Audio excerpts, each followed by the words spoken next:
Breathe. Feel the swell of the seasons around you. Know that change is a constant, ever-moving force. You can resist its pull, but you can't avoid its current, because change is growth too. The buds will open, summer will come again, the stream will undulate in storms. Know that when the seasons return, the sun will land on a new version of yourself, one who has been through another year of life and is better for it.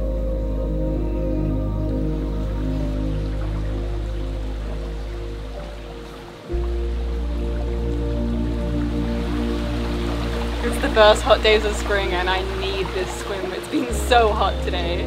In the rainforest, this time of year is so magical.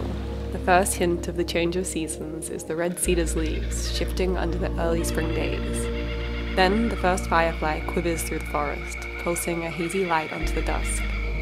It is the first gleam of the springtime. Unsure at first, but soon it persuades a whole swarm of fireflies, beating in time to the silent song of the rainforest. Like sparks to dry earth, their presence feeds the flames of the season. Soon comes the heat, the berries, and the endless blue skies of spring. Spring brings a rebirth to the forest. The earth wakes up from rest, and with it, the dragonflies encircle, the cliffs are soaked in a pink haze, and the mountains glow in green growth.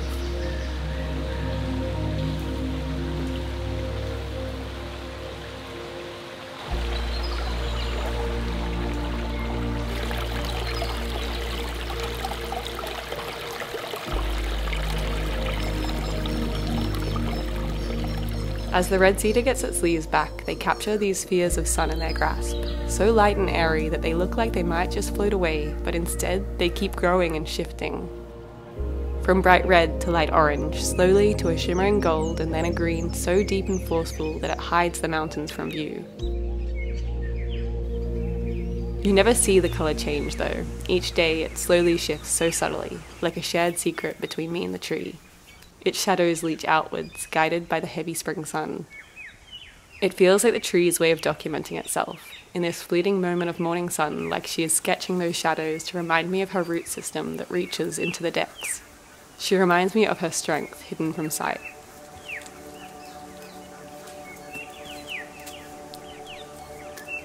In the late 1800s, this area was first exploited for its glorious red cedars.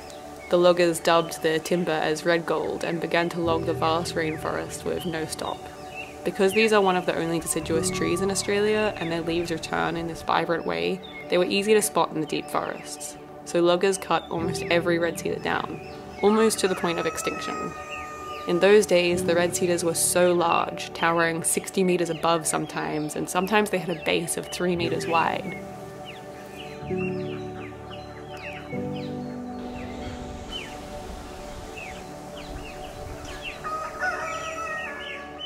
The Australian government actually forced landowners to clear fell the forests, and by the mid-1900s only 1% of the big scrub rainforest remained.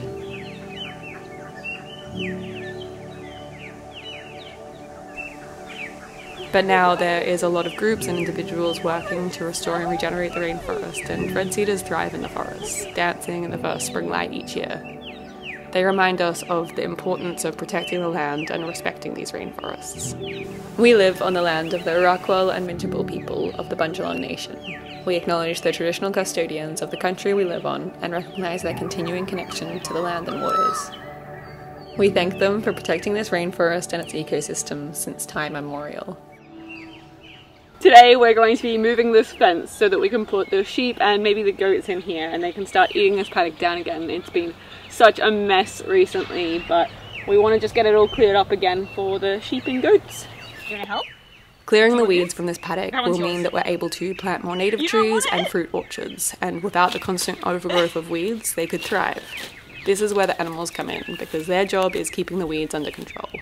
So we have this paddock half planted as an orchard, so there's quite a lot of trees in it, and that's the reason that the goats aren't allowed in here anymore, because the temporary fence that we put up between the grass and the trees, they started jumping. So we've had no one in here for the last few months, and when we don't have animals to help us, we get so many weeds and it's terrible. We've got lantana, we've got everything coming up in here, so we're trying to get the animals back in and hopefully the goats won't jump the fence this time. Animal integration is such a balance, and you know, they eat a lot of our fruit, but also they care for the fruit trees so much by grazing near them. So you've got to balance it, and I think hopefully we can get this fence up and that will get it back into balance. The main problem is this particular avocado tree, because Magnolia the goat especially, or all of them, like to jump the fence and eat this, and it's poisonous to them. The leaves are toxic and they eat lots of them, and they got sick last time, so we really worry about putting them anywhere near this tree because they're so naughty and they have no self-control. But hopefully we can get the fence working so that they won't jump. The avocado is thriving though. The flowers are all ready for the next season of avos. Tiny little avos inside these flowers. This is cowpea, which is the cover crop that we planted in this orchard, and it's come up really well. We kind of forgot to cut it back, so it didn't do the nitrogen fixing that it's supposed to do when you cut it back and let it sit in the soil. Instead, we kind of let it seed, which is okay because now we've got lots of seeds, so it'll go again next year. This is a lemon that we planted a few years ago now, and it's gotten so big. It was like this small when we planted it, and now it's massive, and it won't be long until it gets some fruit. Today the sheep get to go back into their favourite paddock for the first time in more than a year probably. Are you excited? Sheep are much more chill than goats. They see a fence and most of the time they respect it, even if it's falling down in sections, whereas goats see a fence and they see it as a challenge or a puzzle or a game to play and beat. So only sheep are allowed in today. Yum! Food! Don't eat the black sapotes.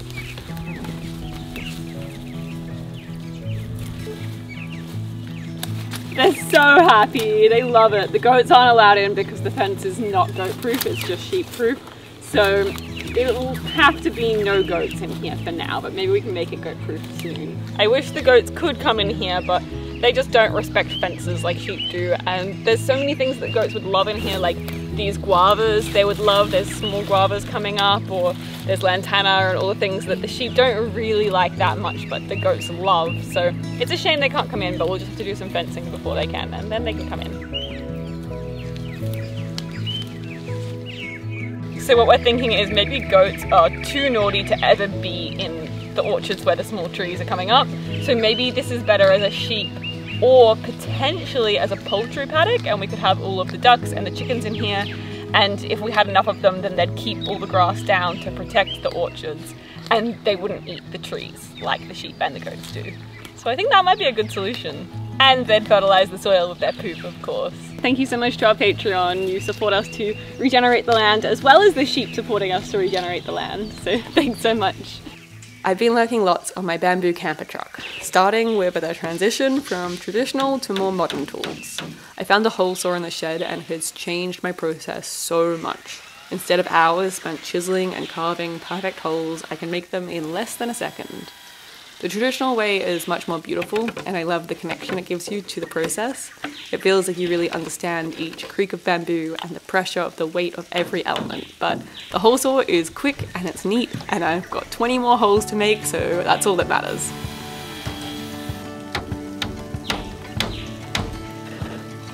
I then started putting in place all of the slats for the bed. This part is really satisfying. I'm basing this design off what I think that a bed looks like, so I always worry that it won't actually hold my weight, but I'm so excited to camp up here with a view of the stars and the treetops.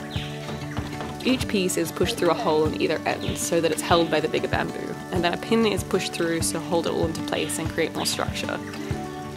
My biggest issue has been the wonkiness of this whole camper. Building a square for a material that is anything but square has its problems, and I was pretty naive to think that a cube-like structure would work okay on the back of a moving vehicle.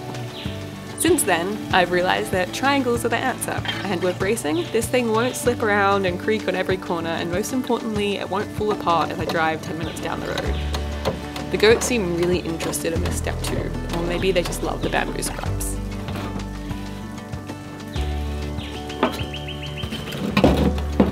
I made these splits a few weeks ago, and now I'm using them as the base of the bed. They're pretty flat, and I think they'll hold the mattress pretty well.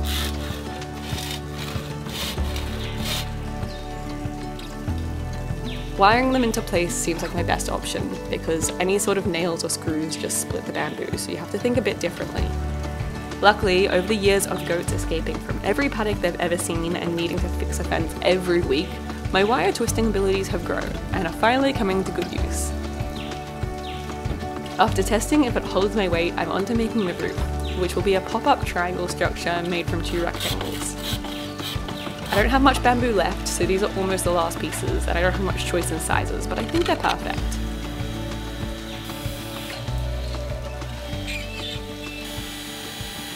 To make sure the square doesn't lean too much either way, I'm adding wire triangles. That's pretty good, I think. Julia's always pretty smart when it comes to design, and often she comes to check in on me and reminds me that something will not work, or she gives me a better idea, or she just laughs at the ridiculousness of a bamboo camper on the back of the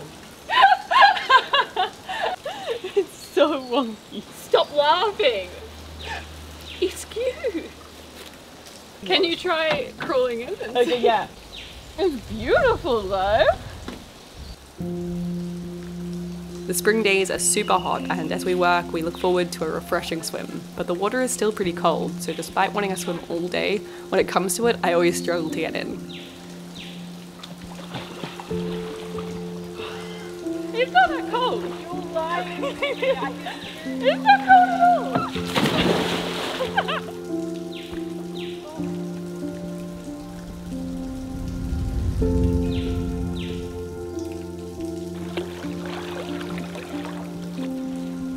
How are you still in?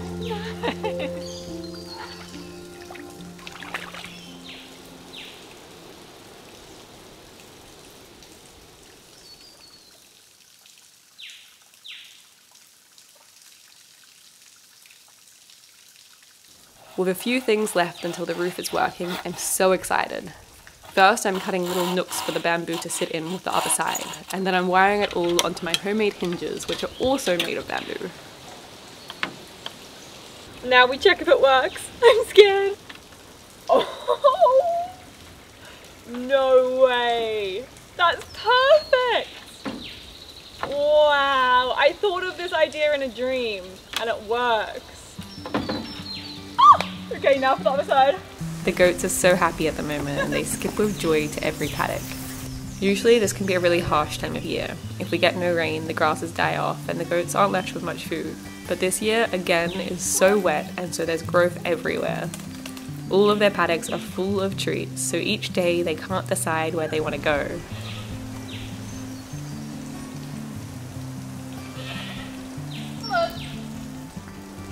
Our weather systems are decided by La Niña or El Niño, which are cooler or warmer than average sea temperatures in the central and eastern Pacific Ocean. In 2020, the last La Niña started, and it lasted 3 years, which is really unusual. All around the world this brings different weather, but in Australia it meant that we got much more rain than usual, with our dry season almost disappearing to the intense wet season. In that time, here in the rainforest, we've had more floods than ever before, including the worst flood in recorded history. This year there's another prediction for La Niña, so we're in for another super wet year.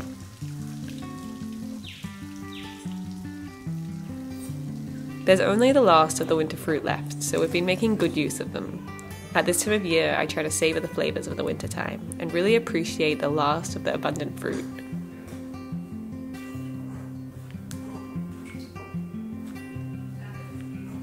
These were the last grapefruit on the tree, so I'm going to bake them into a tart. It's all gluten-free and captures the seasons so perfectly. The seasons move so fast, and sometimes it feels like the current of time moves too quickly. The cedars get their leaves in the blink of an eye. The summer heat begins to return. The forest starts growing and all the insects wake up. But to bake, or to create, or to pause and to notice feels like a superpower to slow down time. I spent an hour baking this cake, contemplating the seasons, smelling the strong fragrance of the last citrus of winter, and baking all of these thoughts into a dish that I can consume with coffee tomorrow. All of a sudden, time slows, and I see myself within the rhythm of the seasons. It's easy to get lost within the movement of time, but spring's growth is teaching me to never stay stagnant. Like the seasons, I let myself move and shift. Like the leaves on the red cedar, I let myself grow and rest. Like spring's forceful arrival, I let myself bloom.